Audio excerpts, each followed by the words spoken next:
नमस्कार मित्रांनो, मी आतिश शिंगे ध्येय यूपीएससी एमपीएससी या युट्यूब चॅनलवर पुन्हा एकदा सगळ्यांचं सहर्ष स्वागत करतो. आताच्या लेक्चरमध्ये आपण जे जॉग्राफी सब्जेक्ट आहे, जॉग्राफी सब्जेक्ट जे टॉपिक आहे त्या टॉपिकला सुरुवात करतोय. ओके, आताचं लेक्चर पाहण्याच्या आधी मी सर्व विद्यार्थ्यांना एक सजेशन सांगेन की हा व्हिडिओ पाहण्याच्या आधी याच्यापूर्वी मी 2 व्हिडिओ अपलोड केलेत युट्यूबवर. एक आहे की जगाची ओळख आणि दुसरा आहे भारताचा भूगोलची ओळख.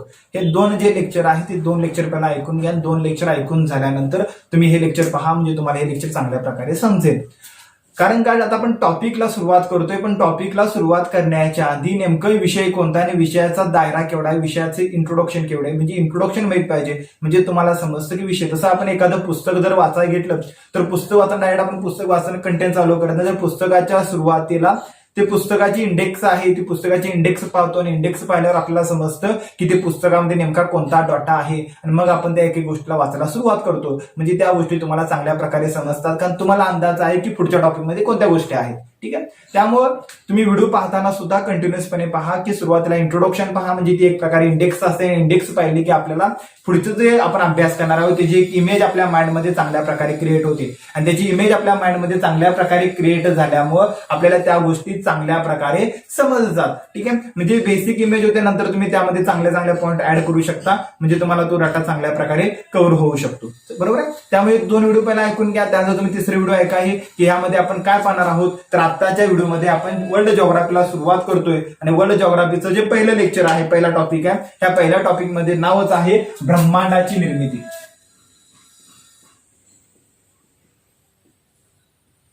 ब्रह्मांडाची निर्मिती.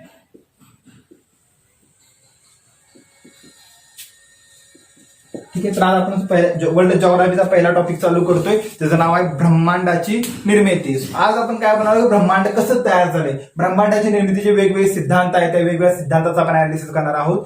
तर चला सुरुवात करूया. सगळ्यात पहिला मी सांगेन की परीक्षेच्या दृष्टिकोनातून हा टॉपिक महत्वाचा आहे का, तर मी सांगेन परीक्षेच्या दृष्टिकोनातून हा टॉपिक महत्वाचा नाही, कारण आतापर्यंत या टॉपिकवर एखादा क्वेश्चन आलाय. 2019 युपीएससी प्रीला आला होता, 2018 युपीएससी प्रीला आला होता, त्यानंतर एमपीएससी मध्ये एखादा क्वेश्चन येऊन गेलेत.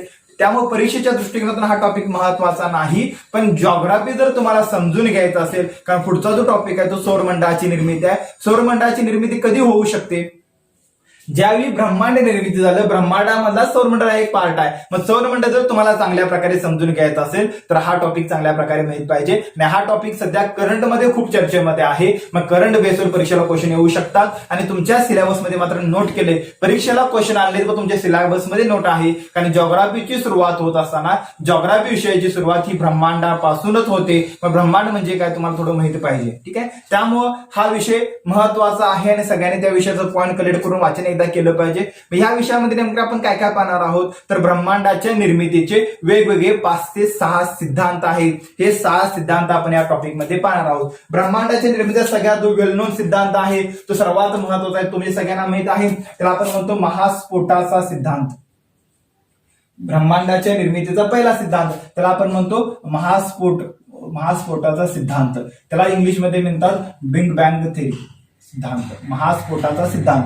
दुसरा आपण यामध्ये सिद्धांत पाहणार आहे तो स्थिर अवस्था सिद्धांत. स्थिर अवस्था सिद्धांत.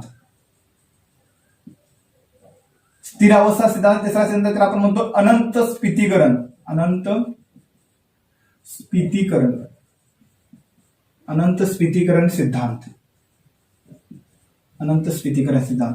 त्यानंतर पुढे आपण पाहणार आहे दोलन सिद्धांत. दोलन सिद्धांत. दोलन सिद्धांतानंतर पुढचा जो पार्ट आपण पाहणार आहे त्यामध्ये येतं ब्रेन सिद्धांत.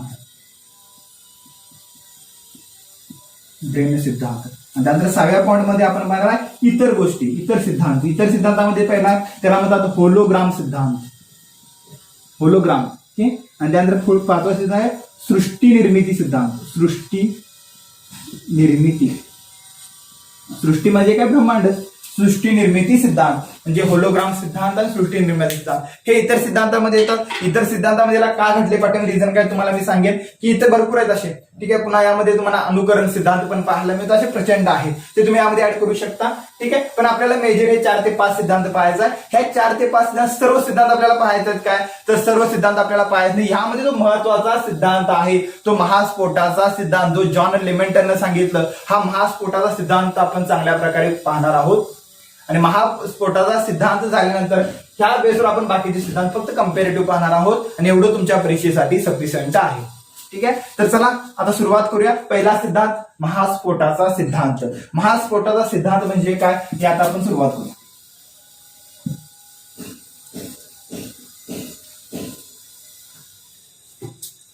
महास्फोटाच्या सिद्धांतामध्ये पहिला 2 शब्द आहेत. महास्फोट मध्ये काय 2 शब्द आहेत, एक महा आणि दुसरा आहे स्फोट.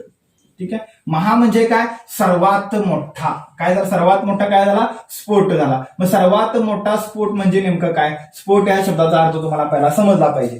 तुम्ही सतत न्यूज मध्ये ऐकत असता, घरामध्ये ऐकत असता, सरळ शब्द असतात की ह्या ठिकाणी या गावामध्ये गॅसचा स्फोट झाला. ठीक आहे. त्यानंतर पुन्हा ऐकता की ह्या गावामध्ये काय झालं की पेट्रोलचा स्फोट झाला, कारची गाडी होती, कारच्या गाडीचा स्फोट झाला. ठीक आहे. किंवा तुम्ही ऐकता की इथे तर पेट्रोलच्या खाणीमध्ये स्फोट झाला. ठीक आहे. म्हणजे तुम्हाला न्यूज मध्ये किंवा सतत तुमच्या कानावर शब्द पडत असतो स्फोटचा झाला. त्याचप्रमाणे तुम्हाला माहित आहे आपण फटाकडे असते, एखादी लहान फटाकडी जरी फोडली तर त्याचा सुद्धा स्फोट होतो. ठीक आहे. मग सुरुवातीला स्फोट म्हणजे काय, तर तुमच्या डेली यूज मध्ये असतं. स्फोट झाला म्हणजे काय की एक गॅसचा एलपीजीचा स्फोट झाला, पेट्रोलचा स्फोट झाला. ठीक आहे. असे वेगवेगळे स्फोट होतात. मग स्फोट म्हणजे नेमकं काय की एखाद्या पदार्थामध्ये काय असतो द्रव संचय असतो. जसं तुम्ही हे जर गॅसचं सिलेंडर आहे म्हणला तर या गॅसच्या सिलेंडरमध्ये एलपीजीचं काय आहे, यामध्ये द्रव संचय आहे, एलपीजीचा द्रव संचय आहे, याला आपण म्हणतो गॅस. ठीक आहे. आणि हा गॅसचा स्फोट झाला म्हणजे काय, ह्यातलं जे पार्टिकल होते हे पार्टिकल चारही दिशेनं विखुरले गेले तर त्याला आपण काय म्हणतो स्फोट झाला. म्हणजे स्फोटचं म्हणजे काय की एखाद्या पार्टिकल मध्ये असणारे द्रवसंचयाला जर एक्सपांडला सुरुवात झाली, प्रसरणाला सुरुवात झाली तर त्याला आपण काय म्हणत असतो स्फोट म्हणत असतो, स्फोट्स म्हणतो. ठीक आहे. स्फोट म्हणजे नेमकं काय, ह्यामध्ये पार्टिकल असे आहेत तर हे पार्टिकल पुढे काय असणार आहेत, ज्या पार्टिकल मध्ये काय हे पार्टिकल एकदम क्लोज आहेत, एकदम जवळ आहे, एकदम जवळ आहे. तिथं काय होणार स्फोट झाला की दुसऱ्या स्थितीमध्ये पार्टिकल काय होणार त्याच्यापेक्षा थोडे लांब जाणार. त्याच्या पुढच्या कन्सेप्टमध्ये गेला तर हे पार्टिकल याच्यापेक्षा थोडे लांब जाणार. म्हणजे स्फोट झाल्यानंतर जे द्रव एखाद्या पदार्थामध्ये जो द्रवसंचय असतो, हे द्रवसंचयाच्या आतमध्ये जे पार्टिकल असतात हे पार्टिकल काय होतात एकमेकापासून दूर व्हायला सुरुवात होते, एकमेकापासून लांब व्हायला सुरुवात होतात. यालाच आपण म्हणतो त्या द्रवसंचयामध्ये असणारे आतले पार्टिकलचं जे अंतर आहे किंवा जे डिस्टन्स आहे ते डिस्टन्स काय होतं वाढायला सुरुवात झाली. त्यालाच आपण म्हणतो ते पार्टिकल प्रसरण पावायला सुरुवात झाली, एक्सपांड व्हायला सुरुवात झाली तर ह्यालाच आपण काय म्हणतो स्फोट असं म्हणतो. ठीक आहे. पुन्हा जेव्हा स्फोट होतो तेव्हा पुन्हा आणि काय होतं तर आपण आता इथं काय केलंय की बॉम्ब फोडला. की हा स्फोट नेमका केवढा होणार आहे कशावर डिपेंड असतं तर त्या पार्टिकल मध्ये असणारा द्रवसंचय. उदाहरणार्थ की तुम्ही एखादी फटाकडी घेतला तर लहान फटाकडी वाजवला तर त्याचा एरिया त्याचा आवाज खूप कमी असणार आहे. ह्या ठिकाणी जर मोठी फटाकडी असेल तर त्याचा एरिया तराला जास्त होणार, त्यापेक्षा मोठी फटाकडी असेल तर त्याच्यापेक्षा एरिया मोठा होत जाणार. म्हणजे जसं तुमच्या त्या फटाकडीचा आकार वाढत जाईल तसं काय होणार स्फोटचा आकार वाढत जाणार. समजा त्या ठिकाणी बॉम्ब असेल तर त्याचा एरिया वाढणार. जसं एखाद्या फटाकडीमुळे एखादा भागापुरता आवाज असतो, फटाकड्याचा आवाज वाटला की तो आवाज वाढत जातो. जसं एखादा बॉम्ब फोडला तर एखादा बॉम्ब एखाद्या गावापुरता मर्यादित असतो, तर तो बॉम्ब अणुबॉम्ब असेल तर तो पूर्ण गाव नाही तर एखादा पूर्ण शहर काय करू शकतो नष्ट करू शकतो. आणि त्या अणुबॉम्ब ठिकाणी जर हायड्रोजन बॉम्ब असेल तर हायड्रोजन बॉम्ब 3-4 शहर ॲट टाइम नष्ट करू शकतात, एवढा ते एरिया आहे. म्हणजे एखाद्या पदार्थाचा स्फोट होत असताना स्फोट कशावर डिपेंड असतो त्यातील असणाऱ्या द्रवसंचयावर, की त्यामध्ये किती आणि कोणतं द्रवसंचय आहे ह्या द्रवसंचयावर डिपेंड असतो की तो स्फोट किती मोठा होणार. उदाहरणार्थ जर पाहायचं म्हटलं तर उदाहरणार्थ तुम्ही पाहिला असेल की आईन्स्टाईनचा सिद्धांत पण तो सांगतो. आईन्स्टाईन सिद्धांत काय आहे, E=mc². ई म्हणजे एनर्जी म्हणजे ऊर्जा आणि एम म्हणजे मास, त्याला आपण म्हणतो वस्तुमान त्याला आपण द्रवसंचय म्हणतो. म्हणजे ऊर्जा किती निर्मिती होणार किंवा त्या पदार्थामध्ये द्रवसंचय किती आहे त्यावर ऊर्जा निर्मिती होणार. की जर पदार्थामध्ये द्रवसंचय मोठा असेल म्हणजे वस्तुमान जर मोठा असेल तर ऊर्जा सुद्धा मोठी बाहेर पडणार. आणि इथं काय होतं स्फोट होताना की या बॉम्ब मध्ये ह्या गॅसमध्ये जी रासायनिक ऊर्जा आहे त्या रासायनिक ऊर्जेचं रूपांतर ध्वनी ऊर्जेमध्ये होतं, प्रकाश ऊर्जेमध्ये होतं, गतिज ऊर्जेमध्ये होतं आणि यातले पार्टिकल बाहेर पडतात.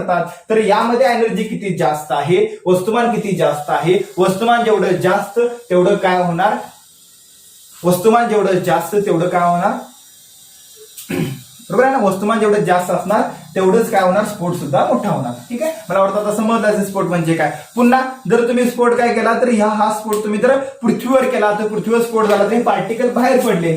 ठीक आहे, पण ह्या पार्टिकल हवेमध्ये चाललेत. ह्या पार्टिकलला मात्र इकडून वाऱ्याचं घर्षण बल काम करत असतं आणि खालून पृथ्वीचं गुरुत्वाकर्षण बल आहे ते पार्टिकलला खाली खेचत असतं. म्हणजे आपण जर इथं एखादा बॉम्ब फोडला तर बॉम्ब मधून जे पार्टिकल बाहेर पडले, चारी दिशेला पार्टिकल बाहेर पडणार. हे जे पार्टिकल बाहेर पडले, हे पार्टिकल बाहेर पडले हळूहळू कालांतर खाली येत जाणार. कारण का, एक वाऱ्याचं घर्षण बल आहे ते घर्षण बल कार्य करत असतं आणि दुसरं बल असणार आहे ते पृथ्वीचं गुरुत्वाकर्षण बल असणार आहे.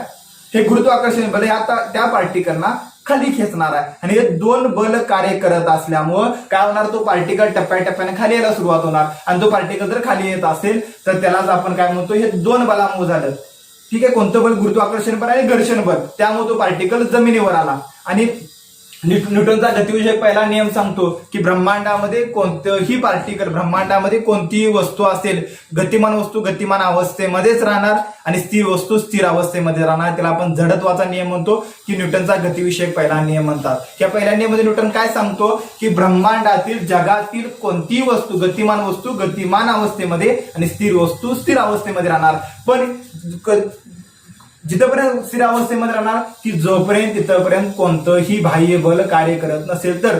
पृथ्वीवर दोन बाह्य बल कार्य करतात, परिणामी ती वस्तू खाली येते. जर हाच बॉम्ब तुम्ही ब्रह्मांडामध्ये फोडला तर ब्रह्मांडामध्ये काय होणार, ब्रह्मांडामध्ये दोन वस्तूचं काय बल आहे, म्हणजे पहिलं गुरुत्वाकर्षण बल ब्रह्मांडामध्ये अवेलेबल नाही आणि दुसरं म्हणजे घर्षण बल पण अवेलेबल नाही. याचा अर्थ हा बॉम्ब तुम्ही जर ब्रह्मांडामध्ये फोडला तर तो अनंत कालावधीसाठी काय होणार, त्या स्पीडने हे पार्टिकल लांब होत जाणार. ते पार्टिकल कधीही थांबणार नाहीत, कारण ब्रह्मांडामध्ये अवकाशामध्ये कोणत्याच प्रकारचं बाह्य बल काम करू शकत नाही. ठीक आहे, म्हणजे दोन गोष्टी मी सांगितल्या. एक जे डिपेंड असणार आहे द्रव संचय काय असतो की स्फोट किती मोठा होणार ते डिपेंड असतं. आणि दुसरी डिपेंड असणार आहे दुसऱ्या गोष्टीमध्ये की तिथं कोणतं बाह्यबल काम करतं. पृथ्वीवर दोन बाह्यबल काम करतात तर सगळे पार्टिकल जमिनीकडे येतात. ब्रह्मांडामध्ये कोणतंही बाह्यबल काम करत नाही तर ते पार्टिकल त्या स्पीडनं ब्रह्मांडामध्ये अनंत कालावधीमध्ये भ्रमण करत असतात. ठीक आहे, चला म्हणजे आता मी स्फोटची संकल्पना सांगितली. स्फोट म्हणजे नेमकं का सांगितलं मी, कारण आपल्याला महास्फोट पाहायचा आहे. महा म्हणजे प्रचंड मोठा स्फोट पाहायचा आहे. मग स्फोट म्हणजे जर तुम्हाला काय समजलं असेल तर महास्फोटाचा सिद्धांत तुम्हाला चांगल्या प्रकारे सहज समजेल. ठीक आहे, चला आपण पुढच्या पॉइंटला सुरुवात करूया की महास्फोट म्हणजे नेमकं काय झालं ते. सुरुवातीला पहा, आज जे ब्रह्मांड आहे आपण ब्रह्मांड आपले 3 डायमेन्शनल ब्रह्मांड आहे. ब्रह्मांड जर तुम्ही साईडून पाहिला तर ब्रह्मांड तुम्हाला असं दिसणार आणि समोरून जर ब्रह्मांड पाहिला की समोरून ब्रह्मांड आपला हे समोरून आपल्याला ब्रह्मांड असं दिसणार आणि हे साईडने पाहिला तर ब्रह्मांड असं दिसणार. ठीक आहे, हे आजचं आपलं ब्रह्मांड आहे. आज ब्रह्मांड आपलं असं आहे. ठीक आहे, आज ब्रह्मांड आपलं कसं आहे, असं आहे. ठीक आहे, ते ह्या ब्रह्मांडात आपलं ब्रह्मांड स्थिर आहे का, तर प्रत्येक शास्त्रामध्ये आताचं ब्रह्मांड आपलं स्थिर नाही. म्हणजे आताचं ब्रह्मांड काय होलंय, एक्सपांड आले. ते किती वेगनं आला, एका सेकंदाला कितीतरी किलोमीटर कोटीमध्ये हा वेग आहे. एवढ्या वेगानं आपलं ब्रह्मांड काय होलंय, एक्सपांड व्हाले, प्रसरण पावाले. म्हणजे आज आपलं ब्रह्मांड असं आहे तर उद्या ब्रह्मांड कसं होणार, उद्या आपलं ब्रह्मांड असं होणार. का होणार, कारण यातले जे पार्टिकल आहेत हे पार्टिकल काय आपलं अंतरकाळ वाढवालेत. ठीक आहे, मेलाच आपण म्हणतो प्रसरण पावालेत. म्हणजे हे पार्टिकल क्लोज होते, हे पार्टिकल लांब आहेत. म्हणजे आज ब्रह्मांड असं आहे, उद्या ब्रह्मांड असं असणार. कारण का की पार्टिकल हे प्रसरण पावालेत. याचा अर्थ याच्या पूर्वी ब्रह्मांड कसं असणार आहे, जर मागे जर तुम्ही गेला तर मागे हे ब्रह्मांड असं असणार. त्याच्या जर तुम्ही मागे गेला, ठीक आहे, ह्याच्या जर मागे गेला तरी ब्रह्मांड असं असणार. ह्याच्या जर मागे गेला की ब्रह्मांड असं असणार. आणि एका विशिष्ट पिजन ब्रह्मांड एका बिंदूमध्ये असणार आणि या बिंदूमध्ये मग काय होणार, स्फोट होणार आणि हा ब्रह्मांडाचं प्रसरण व्हायला सुरुवात होणार. हा महास्फोटाचा सिद्धांत सांगतो. ठीक आहे, सिद्धांत किती सोपा आहे बघा. आजचं ब्रह्मांड असं आहे, उद्या हे ब्रह्मांड असं होणार. ठीक आहे, याचा अर्थ पूर्वी हे ब्रह्मांड असं असेल, त्याच्या जर तुम्ही मागे गेला तरी ब्रह्मांड असं असेल, त्याच्या मागे गेला तरी ब्रह्मांड असं असेल आणि त्याच्या मागे गेला तरी ब्रह्मांड एका बिंदूमध्ये असणार. आणि जेव्हा ब्रह्मांड एका बिंदूमध्ये असेल त्या बिंदूला आपण काय म्हणतो, विलक्षण बिंदू म्हणतात. की जेव्हा हे सगळं ब्रह्मांड एका बिंदूमध्ये होतं आणि विलक्षण बिंदूमध्ये असताना ब्रह्मांडाचा स्फोट झाला आणि हे पार्टिकल बाहेर विखुरले गेले आणि हे पार्टिकल अजून सुद्धा एकमेकापासून अलगच आले, म्हणजे ब्रह्मांड प्रसरण पावले. हा महास्फोटाचा सिद्धांत सांगतो. सिद्धांत खूप सोपा आहे.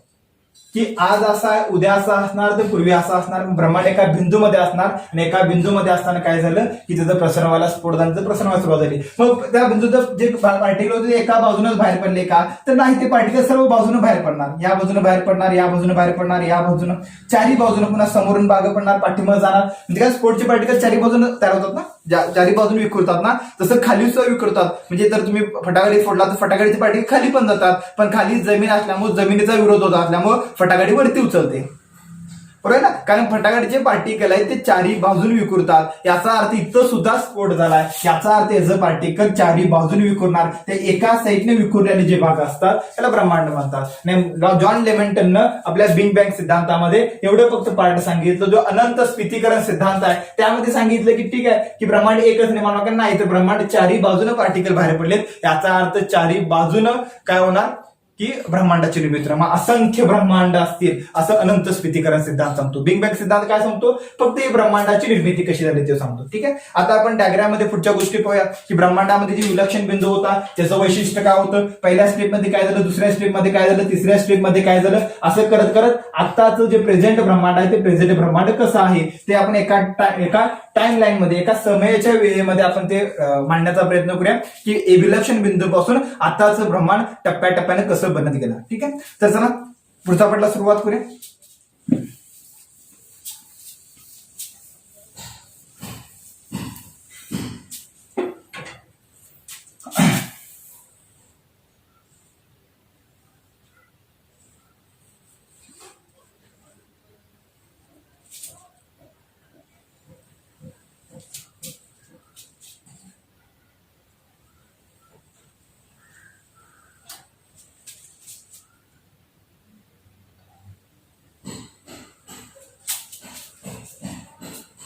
ठीक आहे, बघा मग टाइम रेशनुसार ब्रह्मांड कसं एक्सपांड होत गेलं, कसं निर्मिती होत गेलं.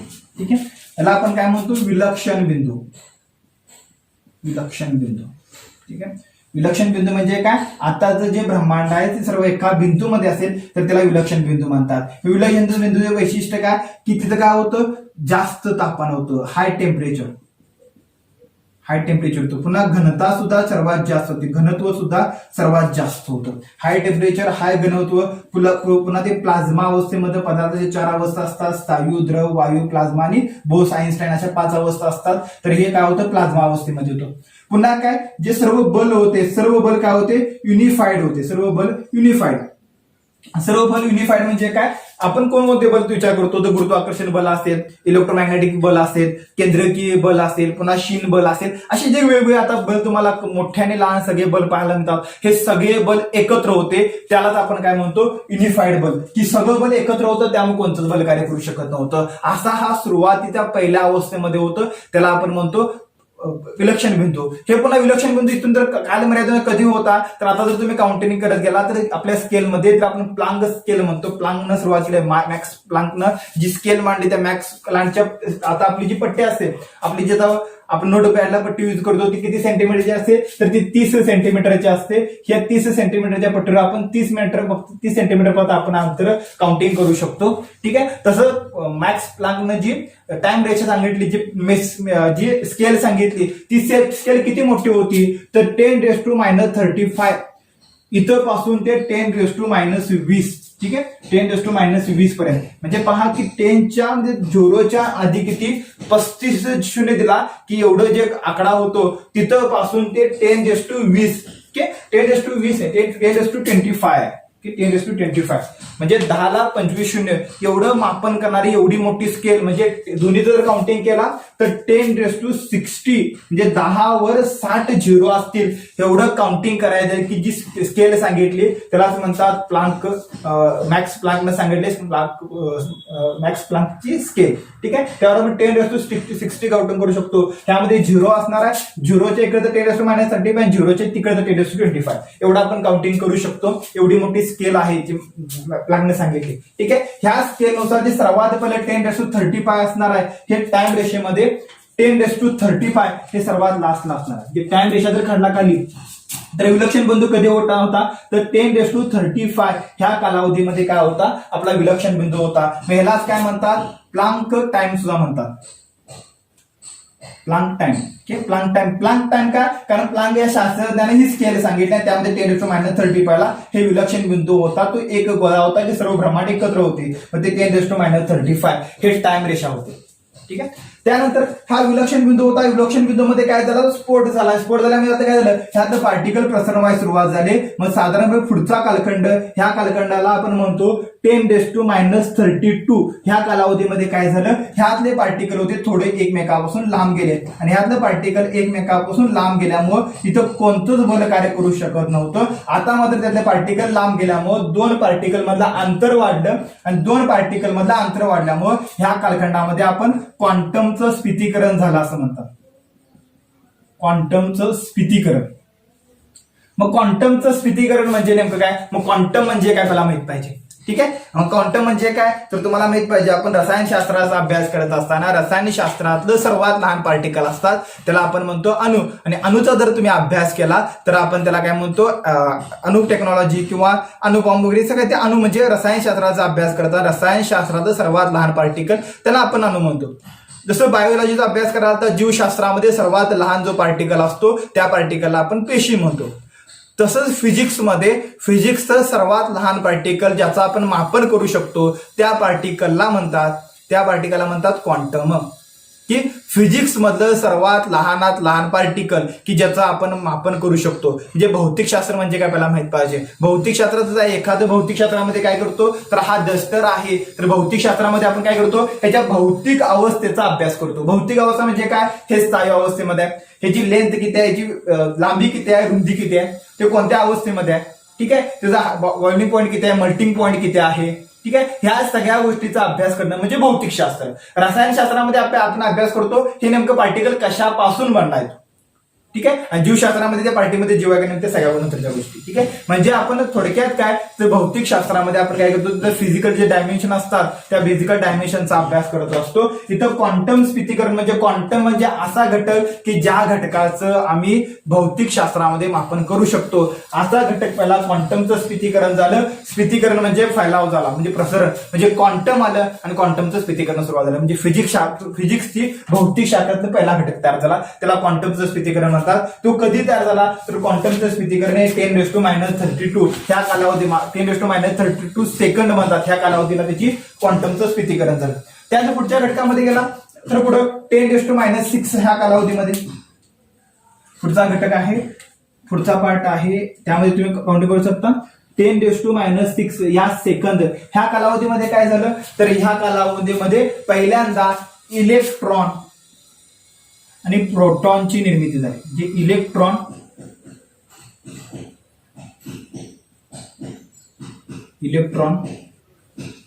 आणि प्रोटॉन, इलेक्ट्रॉनची आणि प्रोटॉनची निर्मिती झाली कधी 10⁻6 ह्या कालावधीमध्ये इलेक्ट्रॉन आणि प्रोटॉनची निर्मिती झाली. मग इलेक्ट्रॉन आणि प्रोटॉन म्हणजे नेमकं काय तर जेव्हा तुम्ही अणुचा स्ट्रक्चर म्हणजे अणु म्हणजे एखाद्या मूलद्रव्याचा विचार करता की एखाद्या मूलद्रव्य कशापासून बनतो. मूलद्रव्यामध्ये 3 गोष्टी असतात. कोणकोणत्या 3 गोष्टी असतात तर सुरुवातीला मूलद्रव्याच्या आतमध्ये किंवा एखाद्या यामध्ये काय असतं की अणुमध्ये काय असतं की अणुकेंद्रक असतो आणि अणुकेंद्रकाच्या भोवती वेगवेगळ्या कक्षेमध्ये इलेक्ट्रॉन भ्रमण करत असतात. ठीक आहे. असे वेगवेगळ्या कक्षेमध्ये इलेक्ट्रॉनचं भ्रमण करत असतात, त्याला आपण काय म्हणतो अणु म्हणतो. ठीक आहे. मग या अणु इलेक्ट्रॉनच्या स्वरूपावर डिपेंड असते की एखाद्या मूलद्रव्याच्या बाह्यतम कक्षेमध्ये किंवा एखाद्या मूलद्रव्यामध्ये किती इलेक्ट्रॉन आहेत त्या इलेक्ट्रॉनवर डिपेंड करतो की तो मूलद्रव्य कोणता आहे, तो घटक कोणता आहे. आता इथं पहा की ह्या मध्ये सेंटरला आहे त्याला आपण अणुकेंद्रक म्हणतो. ह्या अणुकेंद्रक आहे. अणुकेंद्रकामध्ये 2 घटक असतात, एक असतो प्रोटॉन आणि दुसरा असतो न्यूट्रॉन. म्हणजे अणुकेंद्रकामध्ये प्रोटॉन आणि न्यूट्रॉन हे 2 घटक असतात आणि अणुकेंद्रकाच्या बाहेर त्या कक्षेमध्ये काय असतात इलेक्ट्रॉन असतात. हे इलेक्ट्रॉन भ्रमण करत असतात. ठीक आहे. आता इथं जॉन लेमंटन काय सांगतो 10⁻6 ह्या कालखंडामध्ये काय झालं. पहिल्या गोष्ट की अणुच्या निर्मितीसाठी आवश्यक काय आहे तर हे सेंटरला प्रोटॉन असणं आवश्यक आहे. प्रोटॉन आणि बाहेरच्या कक्षेमध्ये असणारे इलेक्ट्रॉन, प्रोटॉन आणि इलेक्ट्रॉनची निर्मिती झाली. असं कुठलं तर 10⁻6 ह्या कालखंडामध्ये अणुची निर्मिती झालेली नाही. अणुची निर्मिती हायड्रोजन अणुची निर्मिती पुढच्या टप्प्यामध्ये आहे. आता फक्त अणुच्या निर्मितीसाठी जे आवश्यक घटक आहेत, आवश्यक घटक मध्ये काय पहिला इलेक्ट्रॉन आणि प्रोटॉन. तर आताच्या प्रोसेसमध्ये इलेक्ट्रॉन आणि प्रोटॉनची निर्मिती झाली 10⁻6 या कालखंडामध्ये. त्यानंतर पुढे जर तुम्ही गेला तर पुढचा कालखंड आहे त्याला म्हणतात 3.8 म्हणजे 3.8 लाख वर्ष. ठीक आहे. पुढचा कालखंड आहे. पुढचा कालखंड तुम्ही स्केलवर आहे 3.8 लाख वर्षपूर्व. ठीक आहे. इथून आपण काउंटिंग 10⁻32 10⁻32 10⁻6 3.8 लाख वर्ष. ह्या कालखंडामध्ये काय झालं तर ह्या कालखंडामध्ये जे इलेक्ट्रॉन आणि जे प्रोटॉन होते, इलेक्ट्रॉन आणि प्रोटॉनची अभिक्रिया झाली आणि पहिल्यांदा इथं अणूची निर्मिती झाली. म्हणजे ऍटम ज्याला आपण म्हणतो अणूची निर्मिती झाली आणि तो अणू होता हायड्रोजन अणूची निर्मिती झाली. हायड्रोजन अणूचं स्ट्रक्चर काय असतं की हायड्रोजनचा हा अणुकेंद्रक आहे आणि अणुकेंद्रकाच्या बाहेर एकाच कक्षेमध्ये एक इलेक्ट्रॉन आहे. त्याला आपण हायड्रोजनचा अणू म्हणतो की अणुकेंद्रक आणि बाह्यतम कक्षेत एक इलेक्ट्रॉन, त्याला अणुकेंद्रक म्हणतात. हायड्रोजनचा अणू म्हणतात. तर पुढच्या स्टेपमध्ये हायड्रोजन अणूची निर्मिती झाली आणि हायड्रोजन अणूची निर्मिती झाल्या इथं न्यूक्लिअर फिजन, त्याला म्हणतात केंद्रीय विभाजनाची अभिक्रियेला पण सुरुवात झाली की हायड्रोजनचं एकत्र यायला, म्हणजे हायड्रोजन अणू तयार झाला आणि हायड्रोजनचे अणू तयार झालेल्या काही मिनिटांमध्ये लगेच पुढची प्रोसेस चालू झाली, ते म्हणजे हायड्रोजनचं सम्मिलन. हायड्रोजनचं म्हणजे काय की असे हायड्रोजनचे दोन अणू, हा एक हायड्रोजनचा अणू, हा एक हायड्रोजनचा अणू, असे दोन हायड्रोजनच्या अणूचं केंद्रीय सम्मिलन झालं. दोन हायड्रोजनचे अणू एकत्र झाले, त्याला केंद्रीय सम्मिलन म्हणतात. आणि यातून पुन्हा काय झालं की ऊर्जा एक्सपांड झाली आणि पुढची अभिक्रिया चालू झाली. त्यातनं हिलियमची निर्मिती पण झाली. म्हणजे पहिला काय ते पुढच्या स्टेपमध्ये 3.8 लाख वर्ष हायड्रोजनची निर्मिती झाली आणि हायड्रोजनची निर्मिती झाल्यावर हायड्रोजनचं संमिलन पण झालं आणि हायड्रोजनच्या संमिलनातून पुन्हा हेलियम आणि बाकीचे घटक तयार झाले. त्या अभिक्रिया कोणत्या असतात ते आपण नंतर पुढच्या टॉपिकमध्ये अनालिसिस करणार आहोत, त्यामुळे मी त्याचं जास्त विश्लेषण करत नाही. की पुढच्या टाईपमध्ये हायड्रोजनचं संमेलन झालं. मग जेव्हा हायड्रोजनचं संमेलन होतं तेव्हा निर्मिती कशात होते तर हायड्रोजनच्या संमेलनातून हेलियमची निर्मिती होते, ऊर्जा मुक्त होते आणि न्यूट्रॉनो मुक्त होता. तीन गोष्टी होतात. म्हणजे ऊर्जा पुन्हा याबरोबर काय होतं प्रकाशाची निर्मिती पण होते. ठीक आहे. म्हणजे हायड्रोजनची निर्मिती पुन्हा हायड्रोजनचं संमेलन, हायड्रोजनच्या संमेलनातून ऊर्जा मुक्त आणि ऊर्जेतून मग प्रकाशाची निर्मिती. ऊर्जा प्लस प्रकाशा सगळ्या गोष्टी. आतापर्यंत सृष्टीमध्ये तर कोणत्याही प्रकारचा प्रकाशच अवेलेबल नव्हता आणि कोणताही प्रकाश अवेलेबल नसल्यामुळं बघा कोणताही प्रकाश अवेलेबल नसल्यामुळं इथपर्यंतच्या ज्या आधीच्या ज्या गोष्टी आहेत ह्या गोष्टी कोणाला दिसू शकत नव्हत्या. म्हणजे सगळं अदृश्यमध्ये चालू होतं. दृश्यमान कधी झालं कारण एखादी वस्तू आपल्याला कधी दिसते, हा आपला ब्लॅकबोर्ड कधी दिसणार आहे, हा पेन आपल्याला कधी दिसणार आहे, ह्या सगळ्या गोष्टी तुम्हाला कधी दिसतात. हा ब्लॅकबोर्ड आपल्याला कधी दिसतो जेव्हा प्रकाशाचे किरण ह्या ब्लॅकबोर्डवर पडतात आणि ब्लॅकबोर्डवरून परावर्तित होतात आणि परावर्तित झाल्यानंतर आपल्या डोळ्यावर जेव्हा पडतात, डोळ्यावर जर प्रकाशाचे किरण पडले तर आपल्याला ती वस्तू दिसते. समजा ह्या ब्लॅकबोर्डवर समजा प्रकाशाचे किरण जर पडले नाही तर ब्लॅकबोर्ड दिसू शकत नाही. म्हणजे काय रात्रीच्या वेळी लाईट बंद केला, सगळं दरवाजा बंद असेल आणि कोणत्याही प्रकारची लाईट नसेल तर तुम्हाला व्हाईट असणारा ब्लॅकबोर्ड सुद्धा दिसू शकत नाही, व्हाईट बोर्ड सुद्धा दिसू शकत नाही. पाठीमागे रिझन काय आहे त्याच्यावर प्रकाशाचे किरण आहे. जेव्हा एखाद्या वस्तूवर प्रकाशाचे किरण पडतात हे प्रकाशाचे किरण इथून परावर्तित होतात आणि आपल्या डोळ्यात पडतात. डोळ्याची रचना असते की आपल्याला त्या दृष्टीची जाणीव होते. ठीक आहे. म्हणजे काय आतापर्यंत ब्रह्मांडामध्ये प्रकाशच नव्हता तर ब्रह्मांडाचं कसं दिसेल. आता जेव्हा हायड्रोजनचं संमिलन झालं, हायड्रोजनच्या संमिलनातून पहिल्यांदा प्रकाशाची निर्मिती झाली आणि पहिल्यांदा प्रकाशाची निर्मिती झाल्यामुळं आतापर्यंत जे ब्रह्मांड होतं या कालखंडामध्ये ब्रह्मांड काय झालं दृश्यमान झालं. म्हणजे ब्रह्मांड आपल्याला दिसू लागलं. ठीक आहे. आपण हा कालखंड आहे की अजून आपली मनुष्याची निर्मिती आली नव्हती त्यामुळे ह्या गोष्टी पण पाहिल्या नाही, नाहीतर पुन्हा दृश्यमान झालं. ह्या फक्त परिकल्पना आहे. महास्फोटाचा सिद्धांत हा ब्रह्मांडाच्या निर्मितीची एक परिकल्पना आहे की अशा गोष्टी झाल्या असणार आहेत. मग ह्या कालखंडामध्ये ब्रह्मांड हे दृश्यमान झालं आणि ह्याच कालखंडामध्ये CMBR हा घटक पण तयार झाला. CMBR हा खूप महत्वाचा आहे. तुमच्या परीक्षेला एकदा आधीच्या 2014च्या आधीच्या UPSCच्या सिलेबसमध्ये हा क्वेश्चन येऊन गेला. CMBR म्हणजे नेमका काय, तो कधी निर्मिती झाला. आता जो बिग बँग सिद्धांत आहे तर बिग बँग महास्फोटाच्या सिद्धांताला जे पुरावे आहेत त्या पुराव्यामध्ये हा एकमेव पुरावा आहे. त्याला CMBR असं घटक म्हणतात. त्याला काय म्हणतात कॉस्मिक मायक्रोवेव्ह बॅकग्राऊंड रेडिएशन म्हणतात. कॉस्मिक मायक्रोवेव्ह बॅकग्राऊंड रेडिएशन असं म्हणतात. म्हणजे काय की जो प्रकाशाची निर्मिती झाली त्याच टायमाला हा CMBR पण घटक तयार झाला आणि हा घटक सर्व आकाशगंगेमध्ये सर्व ब्रह्मांडामध्ये एकाच टायमाला तयार झाला. याचा अर्थ सर्व ब्रह्मांडाची निर्मिती सर्व आकाशगंगेची निर्मिती एकाच कालखंडामध्ये झाल्या असा CMBR कडून प्रूफ मिळते. म्हणजे महास्फोट एकदमच झालाय, एकत्र झालाय, हा घटकातून आपल्याला प्रूफ मिळते. त्यामुळे परीक्षेला विचारलं होतं आणि याचा शोध झाला त्या शास्त्राला नोबेल प्राइज पण मिळाला होता. पण त्या गोष्टी आपल्याला असे फॅक्ट कधी विचारत नाही. ठीक आहे. फक्त CMBR म्हणजे तुम्हाला काय म्हणते CMBR मुळे जी बिग बँग थिअरी आहे ते बिग बँग थिअरीचे जे पुरावे असतात ते पुरावे प्रूफ मिळते. ठीक आहे. त्याला बिग बँग सिद्धांत असं म्हणतात CMBR घटक. ठीक आहे. बघा म्हणजे ते 3.8 म्हणजे 3.8 लाख वर्षापूर्वी काय काय झालं तर मी पुन्हा एकदा सांगेन की अणुची निर्मिती झाली, हायड्रोजन अणुची निर्मिती झाली, हायड्रोजन अणुचं काय झालं की विभाजन झालं, केंद्रीय संमेलनाची अभिक्रिया झाली, ब्रह्मांड दृश्यमान झालं, याच कालखंडामध्ये CMBR घटक झाला आणि पूर्ण ब्रह्मांड आपल्याला दृश्यमान झालं. ठीक आहे. त्याच्यानंतर पुढचा कालखंड आहे. ठीक आहे. पुढच्या कालखंडाला म्हणतो आपण, पुढचा जो कालखंड आहे तो आहे 300 कोटी वर्षपूर्वी. इथं पुढचा कालखंड, इथं कालखंडाचं वर्ष आहे तुम्ही लिहा 300 कोटी वर्षपूर्व. म्हणजे आतापासून तुम्ही 300 कोटी वर्षापूर्वी. बघा आपण आताचे खूप लेटेस्ट आहोत. आपण आता निर्मिती मनुष्याची हिस्ट्री 1 लाख वर्षाच्या आसपासची आहे. इथं आपण 300 कोटी वर्षपूर्वीचं पाहलोय. ह्या कालखंडात काय झालं की पुढची गोष्ट झाली, ह्या कालखंडामध्ये सौरमंडळाची निर्मिती झाली. कशाची तर सौरमंडळ. 300 कोटी वर्षपूर्व ह्या कालखंडामध्ये काय झाली सौरमंडळाची निर्मिती का झाली. मग आता सौरमंडळाची निर्मिती का झाली, आता इथं पार्टिकल खूप क्लोज होते. ह्या सूचनेला काय झालं, पार्टिकल मधलं अंतर थोडं वाढलं आणि पार्टिकल मधलं थोडं अंतर जसं वाढलं तसे आतले पार्टिकल आपापमध्ये अभिक्रिया करू लागले. त्यानंतर पुढच्या अवस्थेमध्ये काय झालं, पुन्हा पार्टिकल मधलं अंतर वाढत गेलं. ठीक आहे. स्फोट झाल्याने तुम्हाला डायग्राम आठवा, त्या डायग्राम मध्ये मी दाखवलं होतं की स्फोट झाला की पार्टिकल मधलं अंतर वाढत जातं. आता पुन्हा काय झालं की पार्टिकल मधलं अंतर अजून वाढलंय. मग पार्टिकल मधलं अंतर जसं वाढत जाईल तसं जे आतले घटक आहे, आतल्या घटकामध्ये रासायनिक अभिक्रिया व्हायला सुरुवात झाली. आतले जे घटक होते ते गार व्हायला सुरुवात झाली, तर टेम्परेचर कमी व्हायला सुरुवात झाली कारण अंतर वाढलं. ठीक आहे. आणि याचं जर टेम्परेचर कमी व्हायला सुरुवात झाली तसं नेबोला तयार झाले, वेगवेगळे ढग तयार झाले. जसं स्फोट झाला की वेगवेगळे ढग तयार होतात ना, तसे वेगवेगळे ढग तयार झाले आणि या ढगातून सौरमंडळाची निर्मिती झाली. ते कशी निर्मिती झाली त्याला वेगवेगळे 5 सिद्धांत आहेत. ठीक आहे. पण हे ढग निर्मिती का झाली, पाठिंबा रिझन काय आहे की पार्टिकल मधलं जे अंतर आहे हे पार्टिकल मधलं अंतर काय झालं होतं वाढायला सुरुवात झाली होती. आणि पार्टिकल मधलं अंतर वाढायला सुरुवात झाली होती, परिणामी वेगवेगळे रासायनिक अभिक्रिया व्हायला सुरुवात झाली होती आणि तर मग सौरमंडळाची निर्मिती झाली कधी 300 कोटी वर्षपूर्वी. त्यानंतर पुढचा कालखंड आहे. पुढच्या कालखंडामध्ये आपण म्हणतो सध्याचं प्रेझेंट जग, त्याला आपण म्हणतो 13.8 अरब वर्ष म्हणतात. 3.8 अरब वर्ष हा सध्याचा प्रेझेंट कालखंड आहे. सध्याचं जग आहे. सध्याच्या जगमध्ये तुम्हाला काय पाहायला मिळतात, वेगवेगळ्या आकाशगंगा म्हणजे आपण वेगवेगळ्या त्याला म्हणतो ब्रह्मांड, वेगवेगळे ब्रह्मांड पाहायला मिळतात.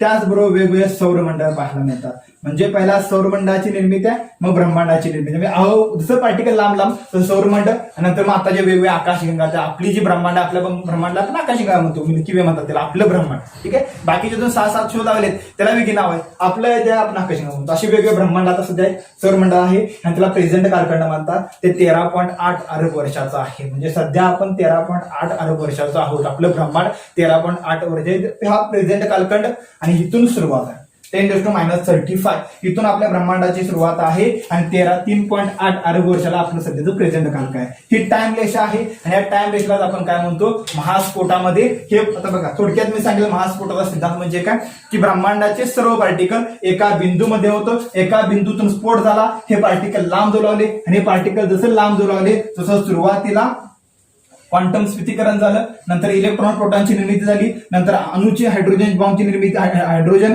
अणूची निर्मिती झाली, मग हायड्रोजन अणूचं संमिलन झालं, रासायनिक अभिक्रिया झाल्या, प्रकाशाचा CMBR घटक तयार झाला, नंतर मग सौरमंडळाची निर्मिती झाली, नंतर मग सध्याचं प्रेझेंट कालखंड त्यामध्ये आकाशगंगा तुम्हाला ब्रह्मांड पाहायला मिळतं. याला आपण म्हणतो टाइम रेषा असं म्हणतात. या कालावधीनुसार असं टप्प्याटप्प्याने घडते. ठीक आहे. तर चला आताच्या लेक्चरमध्ये आपण एवढंच पाहूया. पुढचं लेक्चर असेल, पुढच्या लेक्चरमध्ये जे बाकीचे 4 सिद्धांत आहेत ते खूप सिंपल आहेत. हा सिद्धांत जर तुम्हाला चांगल्या प्रकारे समजला असेल तर एका सिद्धांताला 3 ते 4 मिनिटं लागतात. मी हे का सांगतोय पुन्हा असं नको की हे सगळे सिद्धांत आपल्याला करावे लागतात का, फक्त एकमेव सिद्धांत करावा लागतो. बाकी सिद्धांत खूप सोपे आहेत, याच्या बेसवर आहेत ते 15 ते 20 मिनिटांमध्ये सगळे सिद्धांत होऊ शकतात. ठीक आहे. तर पुढचं लेक्चर असेल, पुढच्या लेक्चरमध्ये आपण पुढच्या गोष्टी कंटिन्यूस करूया. तुम्हाला व्हिडिओ कसं वाटतं ते तुम्ही आपल्या कमेंटद्वारे कळवा. पुन्हा जर चॅनलला जर तुम्ही अजून सबस्क्राईब केलं तर सबस्क्राईब करा. ठीक आहे. आणि बाकीच्या गोष्टी असेल तुमच्या मित्रांना सुद्धा जर व्हिडिओ शेअर करा. ठीक आहे. तर त्याला थांबूया येतो. ओके. थँक्यू. धन्यवाद.